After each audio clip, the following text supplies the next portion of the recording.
Hello, I'm Chris Barker. And I'm Will Betts, and this is the MusicTech My Forever Studio podcast, brought to you in partnership with Audient, and we're coming to you this time from TYX Studios in London. In this podcast, we speak with musicians, DJs, engineers and producers about their Fantasy Forever studio. The Fantasyland studio that our guests dream up is one that they must live with for the rest of time. But even in the world of studio foreverdom, we have a few rules. Yes, the rules. Our guests will select a computer, a DAW and an audio interface. Those are the three items we let everybody choose. Then our guests will choose just 6 other bits of studio gear, plus 1 non-studio related luxury item. But Chris... Oh yes. No bundles! That's it, no bundles. Choosing something sold as a package of separate software or hardware as a single item is not permitted. Our guest this time is a hugely talented writer, producer and artist who recorded her entire last album, Weirdo, from start to finish in her flat in London. Yes, a multi-talented, multi-instrumentalist, our guest blends jazz, soul and electronic elements and won Jazz FM's Album of the Year with her full-length debut, Yellow. Indeed, but she recently told MusicTech that gear means nothing without the creativity behind it, so we're keen to see what that means for the Fantasy Studio. That we are. This is My Forever Studio with Emma Jean Thackray. Welcome, Emma. Welcome. Yeah, thanks for having me. It's a pleasure to have you on. Absolute pleasure. Some of the interviews you've given have been not gear forward, shall we say. Gear very much takes a back seat. It definitely takes a backseat, but it's still important. You know, it's not like I'm sat in a bare room with just one candle and expecting everything to come out. You know, just me then. I'm not Rick Rubin. Not Rick Rubin. Okay, that's. He's got much better beard. So. Yeah, but like Will said, I think I read in one interview as well where you're saying that gear sort of took a backseat, not just because of your musical ability, but and the forward focus of that, but because obviously, like most artists at the start of their career, there's just not the option to have loads and loads of high-end gear or fancy gear. Even just compared to how I made Yellow, where most of it was made on like a 4 gigabyte of RAM crappy MacBook that was already about 10 years old, and literally as soon as I sent off the pre-masters, it conked out and never turned on again. So I got the most juice out of it possible. I'm done. It's just like, oh god, so much jazz. There was a lot of jazz. Yeah, it's you know, I think you can do something great with just like, you know, an SM58 and see what happens. You can also be in the world's best studio and have nothing to say. So I think it's about finding a balance, and now, you know, I do have the money to buy lots of dream stuff, and I still don't really want to, but I think some of that also is just like my kind of poor northern roots being like, stop spending money, you don't need it. It's like my dad in my ear at all times, like, how much? I remember one time I brought home a CD as a teenager and he's like, there's only 4 tracks on this, you need to get your money back. Yes, Yorkshire dad, I can relate. What was the CD? It was Love Supreme. Right. Uncle Train, he's like, only 4 tracks, they've cheated you, love. Take it back to HMV. More notes though, more notes than a 4-track of that era, I suppose. Yeah, I think too many notes for him. Once I played it to him, he was like, oh, all right. Turn that off. So jazz didn't come from your family then? This was not something that... No, this was you independently, was it? Yeah, I actually fell into jazz accidentally because I was doing a lot of like orchestral playing and brass band playing, and there's this kind of ubiquitous solo that all cornet flugel players play, which is Concerto d'Orangerie, which is... It's actually a concerto by Rodriguez, but it's been adapted for brass band. And I was being a naughty girl, downloading it on LimeWire, and I downloaded the Miles Davis version. I mean, I was 13, so I think you can forgive me. And I was like, who's this Miles Davis guy? He's incredible. And then I found a bunch of other things and thought that I'd discovered him as a, you know, an insufferable teenager. I was like, you all need to hear about this Miles Davis guy. You probably wouldn't have heard of him, but yeah. And then from there, it just sort of expanded. I was like going to HMV and going to the jazz bin or the bargain bin and being like, oh, I recognise that name from this record, and it all felt really organic and honest, just kind of like finding my way through stuff. But yeah, my family are not really into jazz. Even this new record, my mum was like, are there going to be any like songs on it? And I was like, brutal. Yeah, sure, okay, good, I might listen then. So yeah, they're not into jazz. I'm not trying to be pro piracy here, but that story is quite often about being out, like discovering things through accidental mislabeling of files on LimeWire, or where you could look at other people's collections as well. Like you could explore their folders. Maybe that was a bit before LimeWire, what I used to do, and you'd find somebody else's collection. I guess now obviously people can do that on streaming platforms and look at other people's playlists, but it was that was a certain generation where like the piracy thing actually just inspired so many people. Yeah, I mean, Metallica would probably beg to differ. Yeah. But yeah, I actually think it was great because I don't think it stopped people buying music. Not real music heads. No. And the people that aren't really into music were never going to buy it anyway. So yeah. That was always my thoughts on it, and like the amount of money I spent on artists that I discovered throughout my entire life and still do. Like I'm sure you do as well, and it becomes I wonder if Miles Davis's team around that time were uploading mislabeled files in order to get Miles Davis heard by a new generation of new people. Blink 182 album's mental. You're not going to believe the trumpet solo. that's a genius. I might start doing that. I like your thinking. But you've talked in other interviews about arranging, doing horn arrangements of popular songs when you were growing up, like, and how you'd bring this to your brass band. Like, was there much interest from other people in those bands for doing this sort of thing? No. I mean, no matter what situation I've been in my life, I've always been the weirdo in the corner, like, oh god, she's making us do this. But because I was like the principal cornet, they kind of had to do what I said in a way. But I could tell that people weren't really enjoying it. But for me, it was, like I've got this seemingly infinite like sound source here, like brass can do anything and we can do all these things, and people are just like, but I just want to play like the competition piece, or I just want to play the marches. Why would I want to play your arrangement of Final Countdown? It's like, cool, because it's fun. Like, wouldn't you want to hear this song in a different context? Or as in Europe's The Final Countdown? Yeah, that was one of the things that I arranged when I was about 13 for a brass band, and I thought it sounded good. And it's kind of like the beginning of my journey of arranging, being an arranger, and then later going on to do that in further education. Were there any other big tunes that you arranged for at that time? Is there one where you felt like... Any Blink 182? There might have been, honestly. Oh, really? There really might have been. There's a couple of my own ones that I did as well and took to brass bands, and people were like, yeah, but who are you? You're just a kid. And I was like, yeah, I am now. But I was like, it's going to be, I can't, even then I had the belief, I was like, I'm going to do this. Like, I'm going to be an artist. I've always known that since I was a toddler. But I felt like other people around me didn't have the same belief. I even had like going to the orthodontist as a teenager, like being like, okay, you need braces. I'm like, no, I'm going to be a professional trumpet player. And then like, just get the braces. Like, you're not. And I'm like, I am. So I'm not getting the braces. And yeah. That's amazing. Come at me, dentist. Yeah. Yeah. There's the pull quote. Yeah.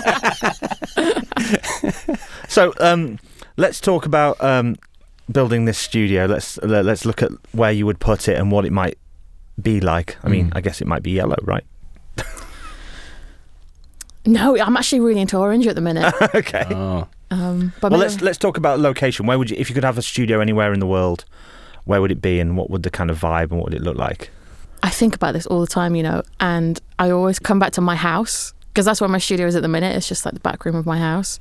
And I feel like that's what I need. I don't want to have to like put on shoes and go out in the middle of the night or wherever. I don't want to have to do that. I understand that it can be great to be like, okay, I have to get dressed and I have to leave the house in the morning, but I just need to be able to like dip in and out when I feel like it. Yeah. And if I'm in my pants playing the piano, that I need to be allowed to do that, and you can't do that somewhere like this, for instance. I think a lot of artists get to a certain stage of their career where they're maybe financially able to have a separate studio, and I've seen this a lot, and then they just never go and they end up with like two studios, like their pro one that's off site, and then they just make stuff on a laptop and a really limited setup at home, and then it all comes back again, because it's a certain type of person that wants to go, I'm going to work now, let's get the tube to my studio.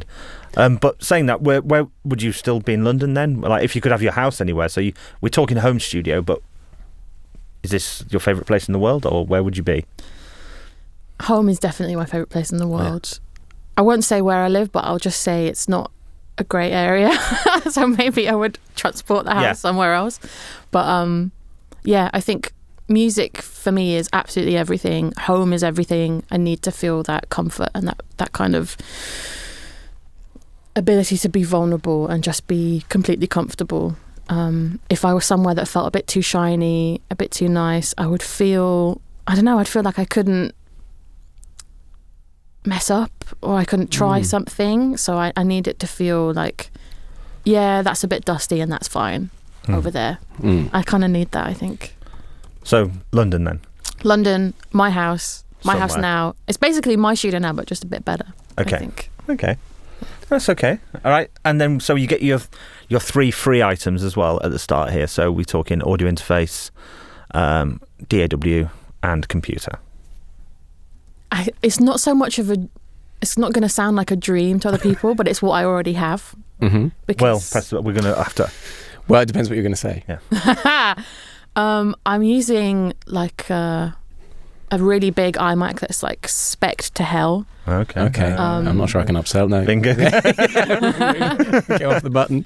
It's super spec'd up, and particularly in terms of RAM, because I'm usually every single tune I do has got like at least 100 tracks. I'm using I've forgotten what the brand is. That's how little I think about the brand of stuff a lot of the time. It's it's a Universal Audio kind of Apollo, which 8XP or something. Yeah, exactly. That's the one. You've seen it. We're good for model numbers, us too. I love a model number. Yeah. Especially memorable ones like 8XP. That's one of the better ones. I've got the worst memory, so you have to help me with that stuff. And I'm using Logic at the minute. Like, I've flitted between Ableton and Pro Tools at points, and I feel like there's good stuff about all of them. Like, Ableton's great for like building something and being creative. I feel like Pro Tools is great for mixing, but because I do both of those things and I don't like having to like transport stems everywhere, just like Logic is just kind of fine because it can do both sides of it quite well. And I've modded the sort of visual aspects of everything to kind of be less Logic and more kind of Pro Toolsy.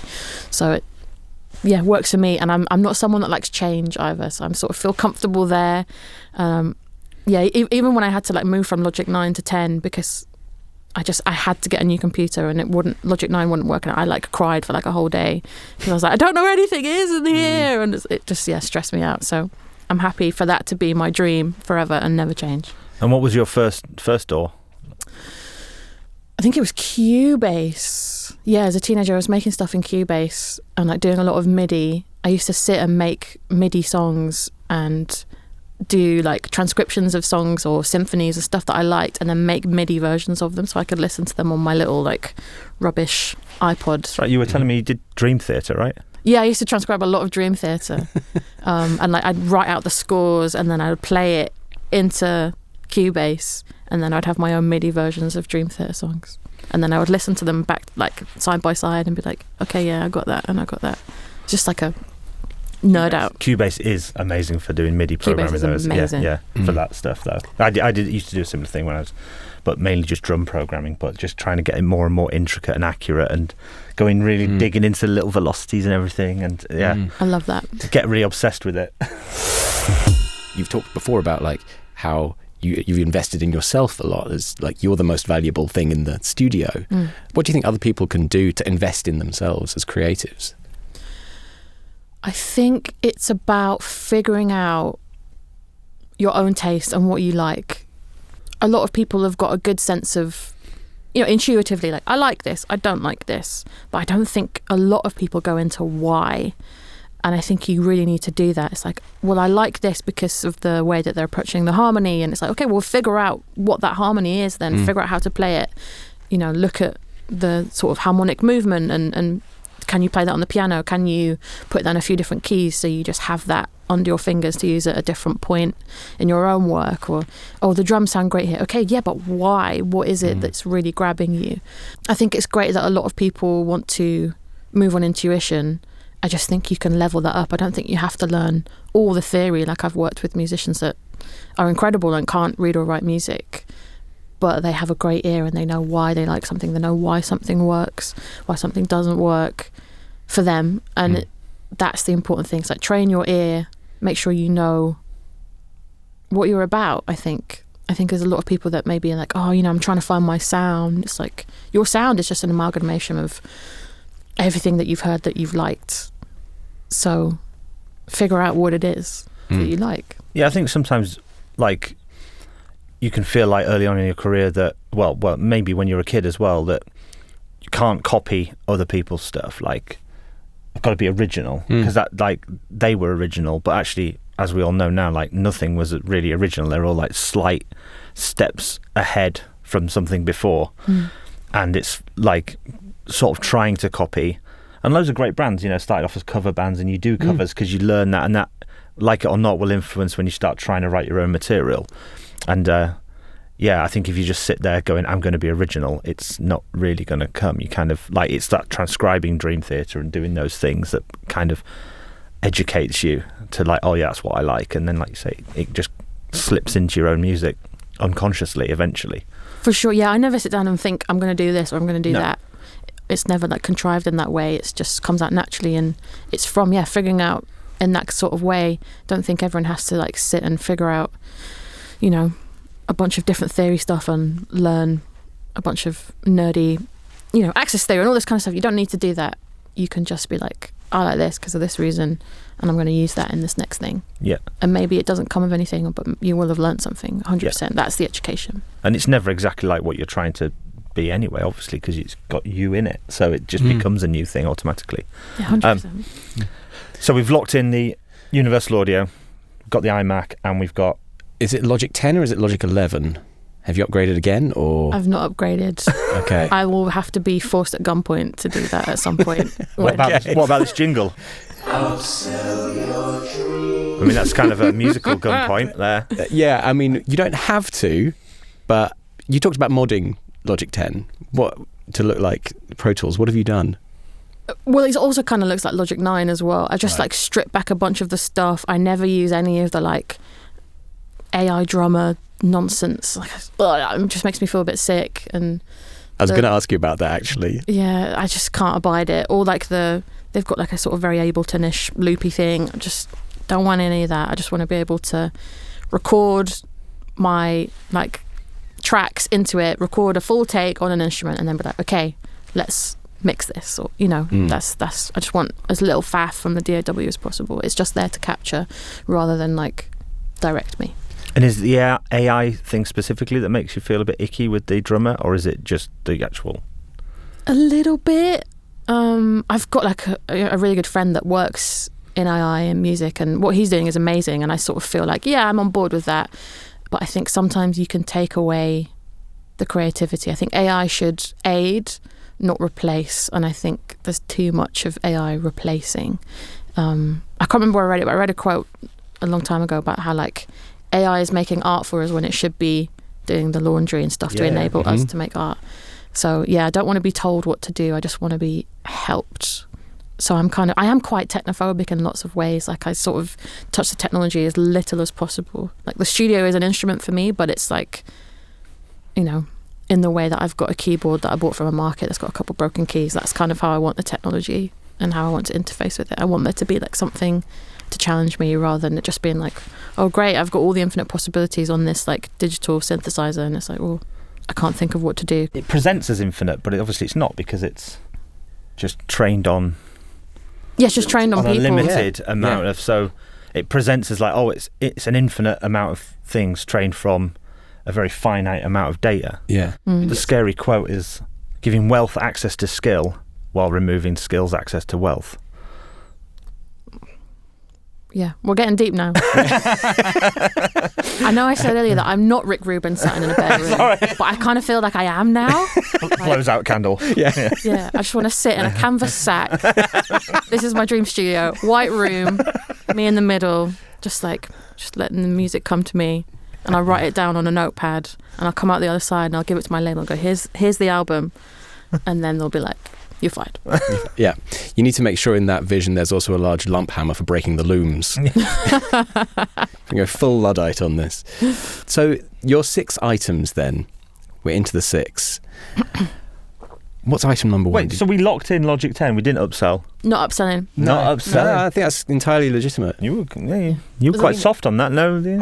I don't want to force people into having things they don't want in their studio, especially if it's going to hinder them. I thought that was the whole point of the podcast, that's all. Joking. You make a good point. Can I interest you in Logic 11? One day, right now, I don't have the brain capacity to change anything. I'm not so good with change. So gradually, we can talk about it. But today, no thank you. Okay, then today is Logic 10 and forever it's Logic 10. Forever Studio. Okay, done. All right, well, let's go. Yeah, item number 1 then of your 6. There's going to be a lot of microphones in this. I love the different ways that you can approach things in the studio just by changing how you're capturing it, or where you are in the room. It's like that for me is like so important, and something that I used on Weirdo that I didn't buy, I just sort of borrowed, and now I look at it online like pretty much every single day, lusting after it. And it's the Telefunken Elar M microphone. It's like a tube microphone and it sounds amazing. And yeah, I just sort of like go to the website and just look at it for a little bit, for like maybe 10 minutes, going, oh, it's beautiful, it sounds so good. And was this forced upon you, like, oh, you've got to try this microphone, or was it something you said, does anybody have one of these that I can borrow? Exactly the latter, yeah. It's like, I need this, I'm not spending that. What is it? It's about 12 grand. Yeah. Oh yeah, okay. That's fair then, isn't it? Fair. That's a lot of money. Yeah, but it is worth it. It's so worth it. And I was just sort of like, I'll borrow it for this record, and then I'll see if it really is worth the money. And then pretty much every day after I finished, I just go to the website on my phone and just look at it. Like one day. It's frustrating when it lives up to its price, and oh, so it is good. Yeah, that is better. And now nothing compares to it. Nothing compares to it for lead vocals. No. I didn't use it on any of the backing vocals, but just use it for lead vocals and just really just pop stuff out. The saturation on it is just like magical, and I feel like I can recognize it in other songs. And I'm like, I know exactly what mic you've used on that, and I know where you stood, and I know, I feel like I can hear it. So that's number 1 on my list, I think. A Telefunken Elam 251. That's the guy. Yeah. It's a snip at £12,000. It is an excellent choice. So why didn't you use it for backing vocals then? I just wanted a different sound. I feel like with the microphone choice, you can put people in a slightly different part of the space. And so for my backing vocals, I used the Coles 4038. So yeah, a ribbon thing that's like, it's a lot darker, and because it's like bi-directional, you get a lot more of the room. And I just wanted to kind of separate the sound worlds and have like the lead vocals right in your face, right in the middle, poking out of everything, and the backing vocals to sort of surround you and be more, a better part of the ensemble, and just to feel a little bit more cohesive in that way. And are you doing your own backing vocals as well? I'm doing everything on the record. Yeah. So I guess that makes sense as well, because if you're using your voice, same mic, it doesn't, it will help make your backing vocals sound slightly different as well. Yeah. And I do like hold my mouth in slightly different positions, or like slightly different positions around the microphone, or different distances, and then the way I'm mixing it is like, it's all about trying to make it feel real and not like a bunch of me's, make it feel more like an ensemble. And you can do that with microphones 100%. So is that's part of your process, is for it to feel like a load of people in the room together? Yeah, I want it to feel like you're sitting and listening to a live band right in front of you. So I put a lot of effort into how I'm panning stuff, how much reverb there is in order to like send it further or backwards, and the EQ and stuff to send it further or backwards. And I just want everyone to feel like they're in a room in front of you, and you've got your headphones on, you've got your eyes closed, and that's what you can imagine. So you're using the really old school fundamentals of mixing and production, really, like somebody that's self-taught though. That's you're going into that kind of what they used to do when it was a band in a room. I guess I am. And I'm sure there's like a million wonderful plugins that can do that for you now, but I'd much rather do it the old way. Probably do it in AI. You could probably do it in AI now. No. Where does that aesthetic for you come from though? Is because you've played live for a long time with a lot of different ensembles. Do you think that's informed that sort of preference? production-wise? For sure. I think, my musical education is about playing with people, playing in orchestras, brass bands, jazz bands, all this kind of stuff, and knowing what it's like to make a good sound in a room with people with no microphones. You're just there, a bunch of people in a room. How can you balance yourselves in the room, like being able to hear, like, this is too loud, this is too quiet, I need to do this, I need to do that.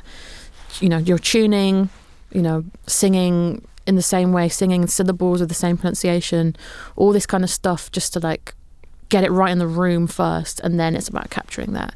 So when I can't play in a room with people, it's like I need to reverse engineer that and just focus on the performances of what I'm doing, and then tweak it afterwards. I mean, do you think that process will ever lead you to actually recording with a band and people in the room? I've done that before. Like Yellow is like, there's a lot of me on Yellow playing like most of the instruments, but there's also like a bunch of brass, a bunch of strings. There's other people being like, oh, someone's coming to play drums on this. Like, Yellow is a mixture. Weirdo needed to be me, just like for my own mental health. But I love writing for other people. Like my master's is actually in jazz orchestral composition, and I moved to London because I thought I was going to be Carla Bley, which is like a really niche reference for non-jazz orchestral composition nerds.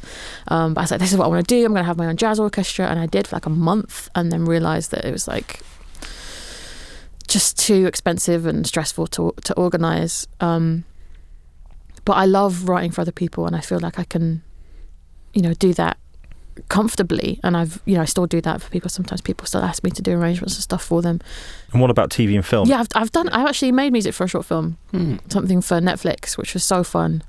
And I've done like stuff for like adverts and stuff. And, I've done a lot of that, and I will continue to. But yeah, I think for me, it just depends on what's right for the record. For me, for Weirdo, I needed to not talk to anyone for about a year, just to do my own thing. Maybe for the next one, I'll be like, this has to all be 50 people in a room. I'm going to record it at Abbey Road, and, who knows? You haven't got to that stage of thinking about the next one yet? I'm starting to think about it, but I haven't decided on anything yet. Okay. I'll know when it comes, and I'll be like, this is what I'm doing. Okay, well, we've got that mic locked in. One mic locked in, yeah. Item number 2. I think I need another tape machine. Another? Yeah, I really like to use different kinds of saturation in what I'm doing. So I've got like a 4-track, I don't know what brand it is.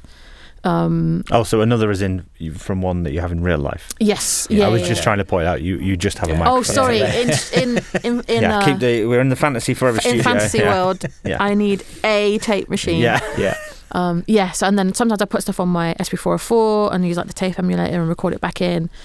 You can just like have a couple of different ways of approaching the saturation all together, and it can sound really rich and wonderful. But one thing that I really love when I do go to other studios and don't work in mine is like feeding stuff through a proper big tape machine that takes up a whole room. Like a Studer or something. Yeah, exactly. Something that A800, is it? That's the famous one. Yeah. I love that. Something, you walk in the room and you can feel the heat coming off of it, and nothing else can be in that room. That's kind of what I love. I want a separate bedroom that's just that in the studio, in the studio house, and then maybe I'll sleep on the floor with a blanket. Well, you won't need a blanket. It'd be nice and warm. Exactly. Yeah. Just keep it running all the time. Machine room. Yeah. A machine room, yeah. Fully isolated, acoustically isolated, presumably, so you don't get all the clattering and the whirring and all of this. Exactly. Business. Okay. And I must wear a boiler suit whenever I go in, just to feel like a proper engineer. Right. Yeah. I'll have it hung up on the back of the door. Like, what's that studio called that did White Stripes' first record? Is it Toe Rag? Toe Rag. Yes. Toe Rag. Yeah. Toe Jam. Sorry, Toe Rag Studios. I'm having a moment here. So, do you have a particular tape machine in mind? I've used that one before. Oh, perfect. I think it's great. So yeah, I'm happy for that to be my forever tape machine. And so that's going to slightly limit your editing possibilities unless you record it all back into the DAW later. Yeah. Would you sort of want to just mix it straight off tape, or would you want to be putting it back into Logic for your mixing? I like to put it back into the DAW. Yeah, I've done that before because sometimes I want to like cut something out and loop it, and I like the fact that I can choose. So Yeah. Okay, I'm enjoying the price of the studio. It's good forever material. Really punchy. I need to get a price on the A800, but yeah, it's not cheap. They don't make them anymore, right? It's going to be second hand. No, it's going. Yeah, we're looking at what are we guessing? Oh, I've got no idea actually. Come on, have a guess. £50. Do you know what? I can't even find one for sale. We'll come back to that. That means we can't afford it, I think. yeah, if you have to ask. Price on application. Never mind. Okay, well, that's 2. Let's lock in item number 3 then. What are you going to go for item number 3? A P bass, a vintage P bass. I'm not super picky about the year, but for me, that is the sound. It's one of the most versatile basses. I mean, it's such a weird kind of like juxtaposition of ideas, because actually it sounds very distinctive, but I think you can do a lot with it. I think, it's just the perfect bass for me. So in the studio that I'm making, where I'm playing all the instruments and doing forever, that I need one. I've got to have one. And was it a particular artist, or how did you discover that the P bass was the one? That's Fender, right, as well? Fender P bass, right? Yeah. P-bass, yep. From hearing it on just all the music I grew up loving, and then starting to get into different bassists a bit later, but even people like Carol Kay, she's one of my favourite bassists of all time. Seeing her doing stuff with Brian Wilson, and like seeing bits of video footage, and she's like really up there and making it sing, and then she's down here, and it's just the perfect bass sound, and it's all over Weirdo. I'm only using a P bass on that. Do you want Carol Kay's? And he said Carol King then, different. If she could come too, if she's allowed on the list, I would love to have her. No, but you could take her bass. No, I want my own. Carol's got to keep playing. Okay. That's nice of you, that. Yeah. I'm cool like that. Her to wake up one day and just be like, where's the I guess I'll just give up. Exactly. Yeah. Had a lot of those on this show, actually. People cursing. Yeah. They'd be cursing us, really. They would be cursing us, yes. Why did you encourage this? Yeah, we forced you to do this. So your P bass, where does it come from? Is it anything particularly special about it? Is there a sentimental attachment? It's sentimental because it's mine, and it's my favourite bass. I've got a couple basses. Like one is like a really old, I think it's an Ibanez one. So it kind of lends itself that kind of rock sound, but then I've really, really messed with it, and I've put like foam underneath the strings, and from that kind of like Motown sound, and it doesn't quite work because it's not really the bass for that, but it, I've made it do its own thing. What was your first bass then out of those? Some Squire kind of thing, I think. Okay. And I'm not knocking Squires. I think they're great. I actually know, I won't name him, but I know a professional bassist that uses a Squire P bass, and it actually sounds really good. It's interesting you say I won't name him, because there's so much stigma still around those cheaper instruments, which do sound great. A lot of them, especially the classic vibe, and these ones are awesome sounding instruments. Yeah. I think particularly if you've spent what I imagine is a lot of money on the pickups that he's put in it. As well. Right. It's like, sounds great. It's a bit like Trigger's broom. It's like, it's not really a Squire bass anymore. not anymore. No. It's got a new neck, different strings, been set up by one of the best guys in the world, different pickups. Switched out the body and the neck, The headstock, that's Squire. That's the original one. Kept that for the logo. Yeah, that's the one. We're on to item number 4. I would like a suitcase Rhodes, please. Ooh. I just love the sound that you get from the amp. It's very distinct, and just Rhodes is like pretty much the backbone of a lot of the music that I make. I think it's like such an important part of my sound. But if I could just elevate it in my dream studio and be able to actually mic the amp, and I think it would be next level. I want to do that. And we can't upsell you to the latest Rhodes? The 8, I think it's called. I have played, and it is great. I think what they're doing up in Leeds is really good stuff, but I feel like the new version is perfect for live. I think that's where I would and use touring it. and being reliable and that kind of thing, and then you'd have your old school one in your studio. Exactly, yeah, because like I feel I'm going to get super nerdy about like road sounds now. Please when do. I take my Rhodes out on tour, it takes a little bit of work to sculpt it to make it sound good in a big room, because it's got so much sort of low mids. It can sound a little bit kind of muffled. The new one, I think, is a good blend, because you could also, you could just like take around like a Nord or something that's got a Rhodes sound, but that sounds a little bit thin in a big room. And I feel like the new Rhodes Mark 8 is kind of like a good blend of like, it's got some of the Rhodes character, but it's not quite as like thuddy. It's just a nice blend. So yeah, for live, that's what I would use. But this is my dream studio, not my dream live rig. So I want a suitcase. Okay. Mark 1 suitcase. Yeah. Yeah. Mark 1, okay. Yeah. Very That's the nice. guy. Very nice choice. 1969. Mic'd up with the Telefunken onto tape. That's pretty good, isn't it? Yeah. Yeah, you're giving me goosebumps. I mean, what are the Mark 1s going for? They've got to be thousands, right? Looking at about $6,500. Okay. The just to jump back to the Studer, that was about 13 to 14,000. Okay. For a Bargain. Should we all go in on one now? Yeah. I think, look, Yeah. I can make a call or two or three. Maybe I'll get it Monday to Tuesday. You Yeah. can get it Wednesday, Thursday. You can get Friday, Saturday, and Sunday we'll fight for it.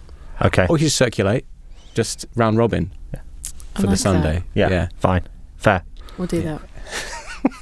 The Rhodes, though, it features a lot in your work. Like, is that where you start your writing often, or does it sort of come later as a textural element?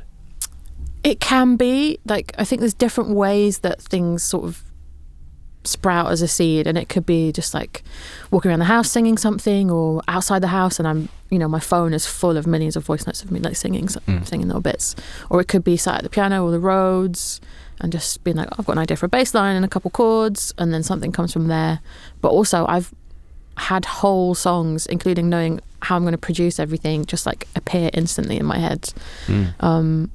So it could be a couple different ways. I've also like sat at the piano and like wrote a whole song just like in real time, like with the words and everything. So you are having these Rick Rubin moments of just, there it is, there's the whole song.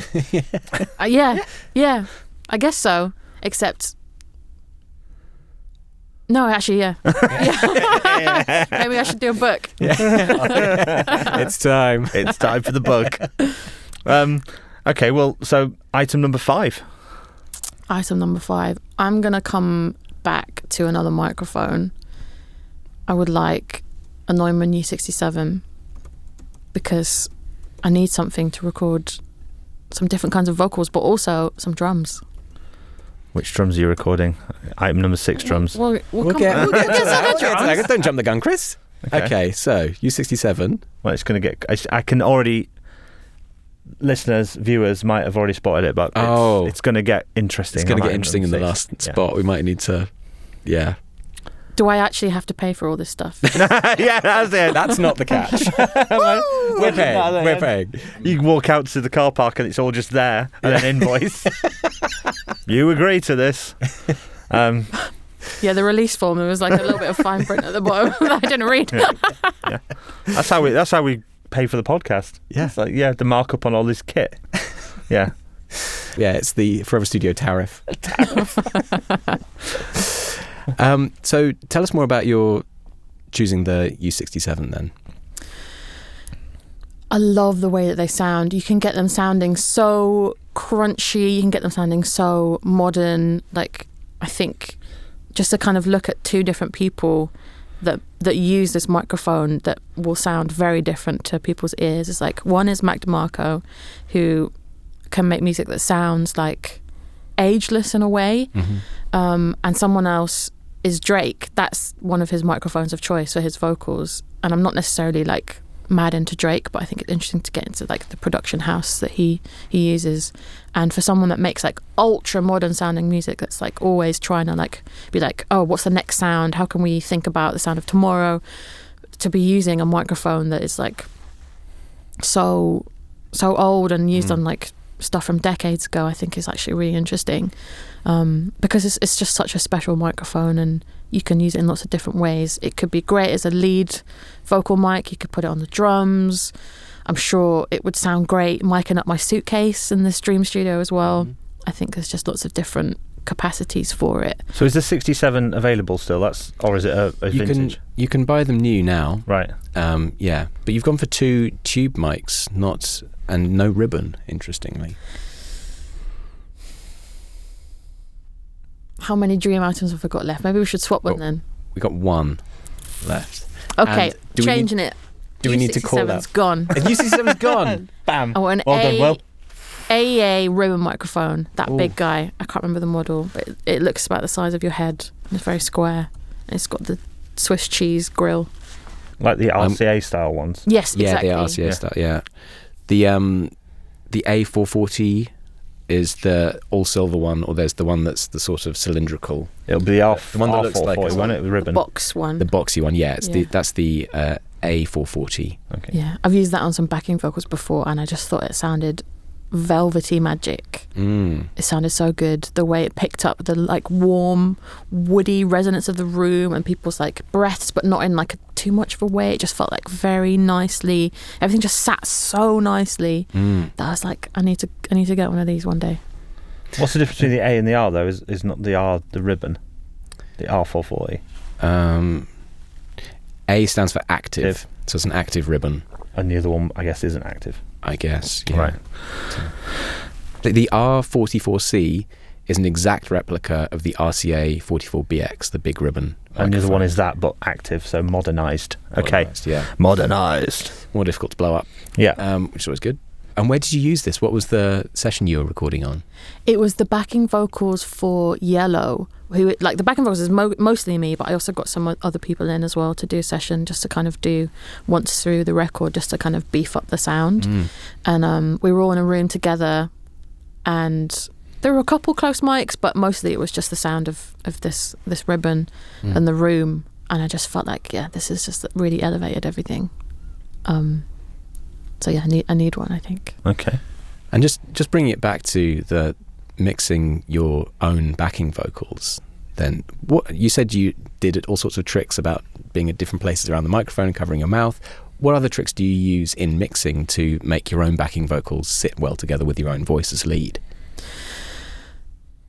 When I'm mixing it, it's about placement more than anything else. So I'll usually have the lower harmonies like just slightly wide of center, and then as things get higher, they're going further and further away from the center, which is, I think, always a good way to kind of approach stuff, first of all, in terms of like where your frequencies are sitting. And then I like to like double everything minimum, so like you've got left and right, and then sort of double them again and have one of them slightly closer to you, one of them slightly further away, so you can like mess with how much is being sent to the reverb. And it just kind of it just creates like not just space this way, but space this way. You've got the depth and you've got the wideness of it. And then I'm gonna gatekeep one thing. I do use a really nice room reverb that I put everything into, just to kind of help me put stuff and position them in space. And just the amount that I send to each person is like very slightly different to help me sort of create a 3D image of the room. And then that on top of them me being like singing the stuff and like with slightly different like tessiture of my voice, or like being slightly different positions away from the microphone or to the side or whatever, to make it seem like it's like one mic, like this AE ribbon capturing a bunch of people. It's like, yes, a lot of So do you trickery. picture in Logic, you've got a track of a backing vocal, and do you picture where they're stood in a room? Yeah, exactly. Okay. And then I try and make that happen through like different things. Yeah. Do you go full method and actually change character for each of your performances? I absolutely do. Do you? Yeah. Amazing. Different outfits. Sometimes different outfits. That is When great. I made my Ley Lines EP years ago, I literally was like, I was doing all the performances, and I was like, okay, I'm the drummer now, and I'm, a bit of an arsehole, and I'm feeling angry. You were late because to your own session. I was late. I couldn't find anywhere to park, and I've got like a hat on, and I sort of like pull my hat further down, and I'm like playing a little bit more aggressively, and then I'm like the bassist, I'm like, I'm cool, I'm a chill person, like it's fine, I've got a cup of tea, and I'm just like, and it sort of helped me be a little bit further behind the beat, whereas the drummer who was angry is a little bit further ahead of the beat, and I feel like I don't necessarily need to change the clothes now. I can just sort of try and embody like, okay, where am I going to sit in terms of like the groove? Am I ahead? Am I behind? Am I this? Am I that? That's great. I do go a bit methods. And you can really tell on the record as well. Like I was shocked when I found out it was you playing everything. I was like, there's so many different characters of performance on this record. So yeah, nice. It works. Thank you. Yeah. Method works. The Daniel Day-Lewis approach to music production. I taught him everything he knows. Yeah. I was like, that left leg, I'm going to have to smash it if you want that Oscar, you need to let me kick you in the shins. Yeah. Not the first time I've ever heard that, yeah. So, final item, and we have to point out at this point, you don't have anything to listen back on. Oh, no! Dun, dun, dun. I was going to talk about like a lovely preamp. I don't even have any speakers. No. You know what? I'll just use my headphones. What Be headphones? Right. Oh, you're being really strict now. Well, you could listen back. I mean, you've got little speakers built into your iMac. Yeah. And we have allowed in the past, if you have some headphones in your pocket that go with your... Like AirPods or if other manufacturers are available. Yeah, if you've got a wired headphone that goes into your phone, you can use that, but you're not allowed anything special. You know what? I can deal with that, because sometimes I do check my mixes on like a laptop. Forever would be really hard. Not being able to listen back to that beautiful tape machine. You're killing me, guys. It's quite sick, isn't it? How much I enjoy. Like, ha! You know what? I kind of like this. The fact that I've got this beautiful gear, and I'm never going to be able to hear it. It's kind of poetic. It's almost like Beethoven, like when he started to go deaf. So you could do that. You could just have a rod attached to the tape machine and put it in your teeth. I'm going to have a metal rod, and I'm going to jam it into the headphone output of the interface. Beethoven had a rod at the front of his piano, and you used to bite on it to play, so you could hear it through his conductive vibration. Yeah. That's what I'm going to do. I'm going to metal rod it into the Apollo interface. Yeah. So final item, metal rod. Luxury item, metal rod. You can't let me have the metal rod? No, yeah, you can have the metal rod. Sure. Yeah. Okay. In which case, my final item is a 1073 preamp. I think it's one of the most versatile things. I'm using a clone at the minute, which actually sounds pretty good, but it doesn't quite compare to the real thing. That's Neve, right? Yeah. Why the 1073? And not a pair of speakers. Not a pair of speakers, or not a guitar, or not a trumpet, or any of these other things that it could have been in that last place. I think you can put anything through the 1073, and I do. Well, my clone version of it. And plus, we know, because of the Jungle interview on our podcast, you don't need trumpets anymore anyway. You just go... Yeah, do mouth trumpets. That's what Jungle did. Yeah. That's what I do. Yeah. On stage as well. I just mime it. You just mime it. Just mime it now. It's really impressive because the videos make it look like you're holding a trumpet. Yeah. No, that's all in post. It's all done in post. I'm just suggesting the trumpet to the point that you see it. Yeah. It's not actually there. Yeah. Method. That's the power of the method acting. I did go to drama school. Yeah. So paying off. Yeah. Specifically on the trumpet illusion, which is day one of drama school, the trumpet illusion. If you see in interviews enough London-based trumpet player, you'll believe it. Yeah.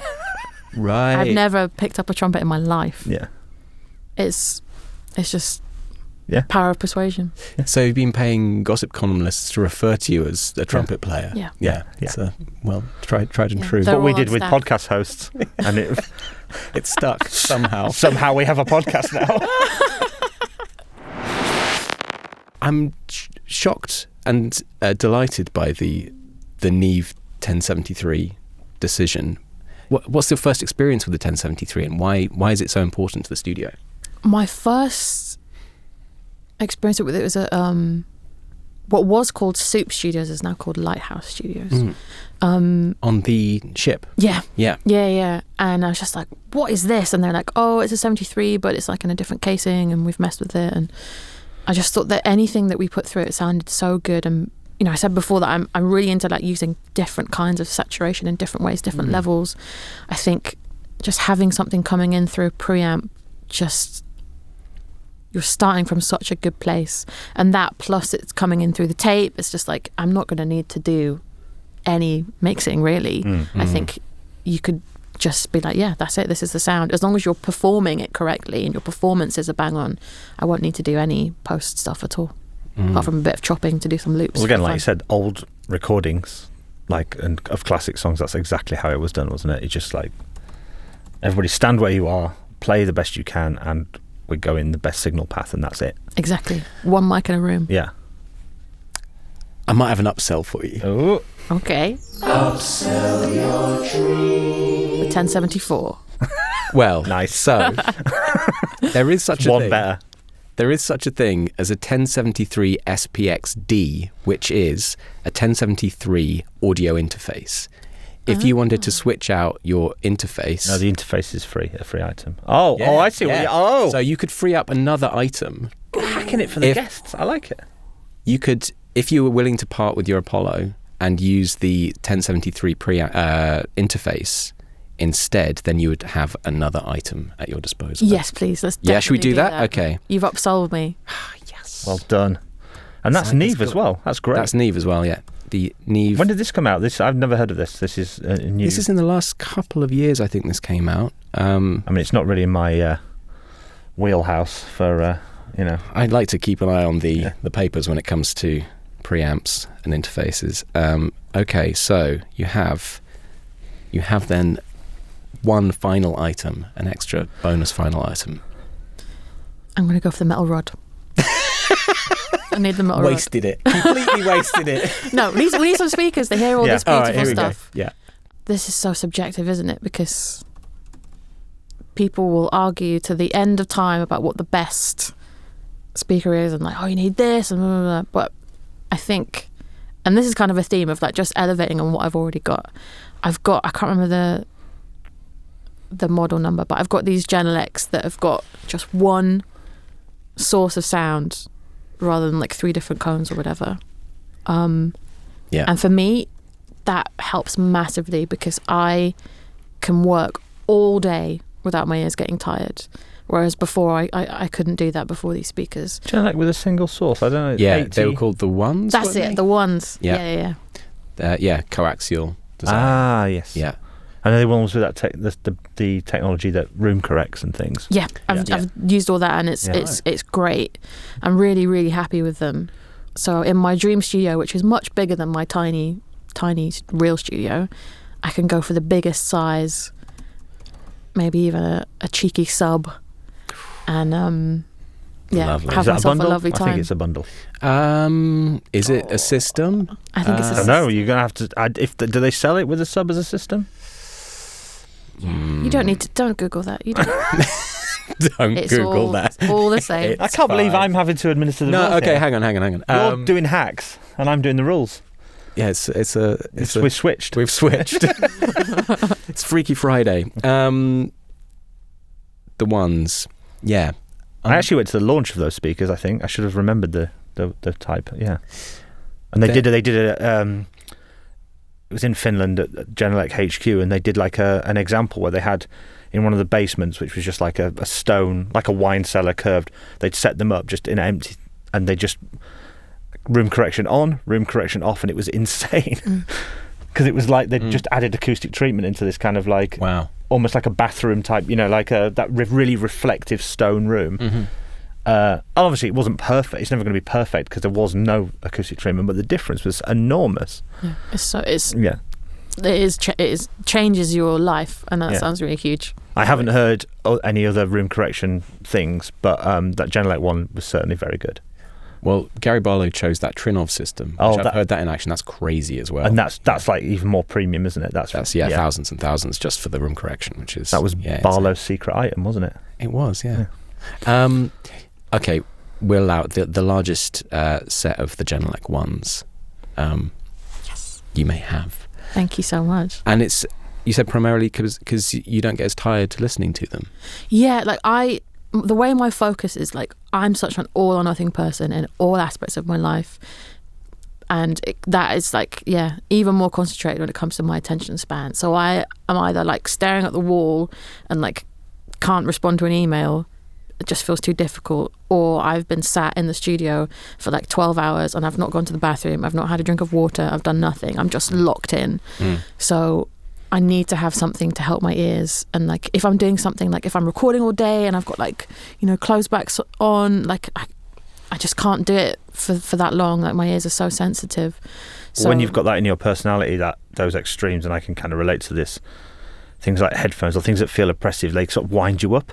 Yeah, I just chuck them across the room. Yeah, but they do. They get, like, they don't, and it's having that where it doesn't feel like there's any barrier between you, and then you just get locked into the process. Exactly. I want the technology to be there, but not to really notice it. Yeah. And with the ones, I'm really noticing that it's just kind of like, feels as close to my ears as possible. I'm not hearing, like, any sort of extra colour necessarily. I'm just hearing exactly what I need to hear. If I'm doing a mundane task, like going through audio after audio for whatever reason, doing it on headphones just gets me on edge, because it's like, you know, like searching for certain loops or sounds. It's like, if it's out of speakers, then it feels a bit more invisible. I don't know. Yeah. So I kind of really get your point. And you can talk to your neighbours as well. Yeah. My neighbours love me. Yeah. But I hate them too, so it's fine. Perfect. That's why I can't go to co-working spaces. People go, I'll use my co-working space. Like, you would not like me in a co-working space. Just going through snare samples. You invited me. I am locked in. I'll be here all night. So what are those things that you find that you sort of hyper-focus on, and what are the things that just feel like you just want to pass off to somebody else in the studio? If I ever have, like, a deadline and someone's like, I need this by 11 o'clock tomorrow, I'm like, oh God, I just can't. That means I'm going to have to start it at 10:30 tomorrow. Exactly. I can't do anything until then. Yeah. Yeah, I feel there's lots of things in my life that are, like, my neurodiversity is, like, painful for, but I think when it comes to my career, I think it's, like, actually helped me in lots of ways, because I've got really severe ADHD where I just, like, piles of admin that needs to be done and won't ever get done, but I can just lock in when it comes to being creative, and it's anything to do with music. I am there. I will not move from that chair. Oh, I didn't even have a chair in my list. But it's all right. I'm cross-legged on the floor, aren't I? I'm Rick Rubining it. Yeah, exactly. No, so but that's great. Chair is fine, don't worry. Chair is fine. Yeah. And you've still got, well, we'll do a rundown in a second, but you still do have a luxury item, so think about that, which isn't a bit of kit. So, but for now, let's run down. We're at your home in London, somewhere you don't have to put shoes on, where you have the ability to be comfortable and vulnerable, but it does need to be a little dusty. Your computer is an iMac, fully spec'd. Your interface is the Neve 1073 SPX-D. Your DAW is Logic 10. You're not upgrading. For your first item, you've chosen the Telefunken Elam 251 microphone. Item number 2 is the Studer A800 Mark III. For an instrument, you've gone for the vintage Fender P-Bass. You've chosen the Rhodes Mark I suitcase for keys. Item number 5 is the Neumann... No, it's not. You switched to the AEA 440, the A440 ribbon microphone. And your final item to listen back on, you've chosen the Genelec speakers, the ones. Perfect. Yeah. Is that all you need, do you think? I think that's all I need. I honestly could sit and make a record with all that stuff. 100%. No guitar? I'll put the Rhodes through some plugins. That'll be fine. Yeah. Done. Okay. Yeah. So that leaves us with the luxury item. Any particular thing you would like in the studio, not a piece of kit? Well, we were talking about a really nice candle earlier, weren't we? Just a single candle. Just one candle and one cushion on the floor. That's too luxury items like that. No, You're killing me. Bit of a cushioned candle. Yeah. I always think of, like, artwork or something that you would take if you moved studios or if you were forced to go somewhere else to record that you would take? Maybe my record player. Maybe my notebook. Maybe This is quite Rick Rubin. It's quite minimal. maybe just my phone. You get your phone. You've got your We're not phone. going to cut you off from the Oh, world. It's a okay. Fantasy Forever I studio. kind of want you to in a way. Okay.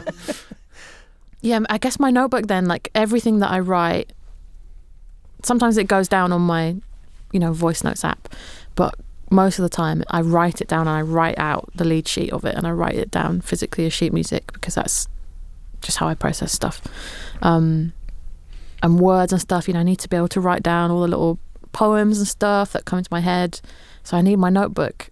And I know we said no bundles, but if you will allow me a pencil, I'll be very, I very would grateful. allow you a notebook and a pencil as a normal item. Yeah, I don't think... It's a really nice notebook. I don't Okay. think you know how nice Yeah. this notebook is. Okay. It's like, We want the details, please. it's like £1,000, this notebook. It's so good. It's like the best notebook that's ever been £1,000 made. notebook. Wow. Yeah. Is it ruled with the stave? Yep. Okay. But on the other side, it's just plain, so I can write down words and doodles. But the stave is made out of its pressed hairs from famous people. Yeah. It's Rick Rubin's hair Oh wow. that we've glued in. Wow. So it's on a black paper, so it shows up with the grey. I see. Yeah. Yeah. That does sound expensive. Yeah. Yeah. Really, it's so luxury. It's like the nicest one you've ever seen. Well, a So- luxury item is the notepad. I like it though. A notebook ruled with Rick Rubin's hair. Yeah. Yeah. Nice. Is that where you thought you were going to end up? No. I didn't come in with a plan. Maybe I should have thought of a plan before I sat down. Forever, you'll open the notebook. Oh, Rick Rubin's hair in my notebook. Why did I decide on Yeah. this? Don't set that on fire. No. No. Was it? It seemed like you had something else that was coming to mind before we ended up down the notebook path. Yeah, that may be my record player, because there's, if I want some guitar, I'm gonna have to sample it, I guess, because I don't have one in my allotted items. And I think, as I was saying before, like the most important part of musical education is listening to stuff and figuring out what it is that you like. So I can't do that if I don't have a record player. So we've mentioned one already, but do you want to give us 3 records that have been really important to you in your career? Oh, yes, so many.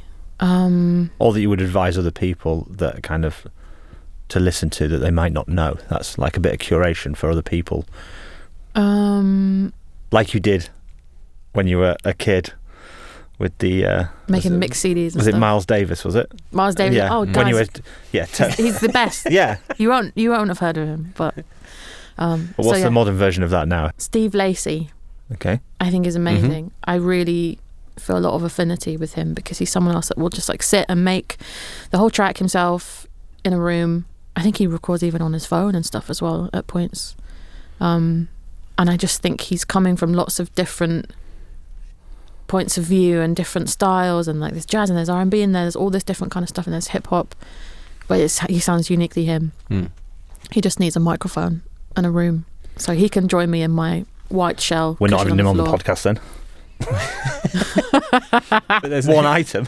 Is there a track? Because Bad Habit is like the big one he had. Yeah, Right? I mean, I'm so bad with names. I can't remember the name of the record. It's got a picture of his dog on the front. I like him already. I think that's the best one he's done. Oh yeah, the Lo-Fi's. That's it. 2020. Yeah. Steve Lacy, the Lo-Fi's. Yeah. Yeah. So if I'm allowed one record in my record player bundle, Wait, bundle? What? Yeah. I'm not. not You definitely said not the a bundle. word. I know. Not a bundle. Okay. No bundle. No bundles. Fair enough. Well, then, I mean, all that's left to say now is thank you so much for coming on the podcast. I mean, it's been a pleasure. And thank you for letting us try and upsell. I think we did a bit of I upselling. think we did a bit of upselling there. Yeah, So, I think so. yeah. Yeah. Anyway. Changed my interface, and I don't like change, but you've changed me. I think that would be a good interface for you generally. I think it actually. would. Yeah. I'm actually Yeah. gonna Google it on the train. Yeah. Yeah. Solid. Thank you so much, Emma. Yeah, thanks so much for having me. Well, all that's left to say is thank you for tuning in, and we will catch you next time for another adventure into Studio Foreverdom. Bye bye. Bye bye.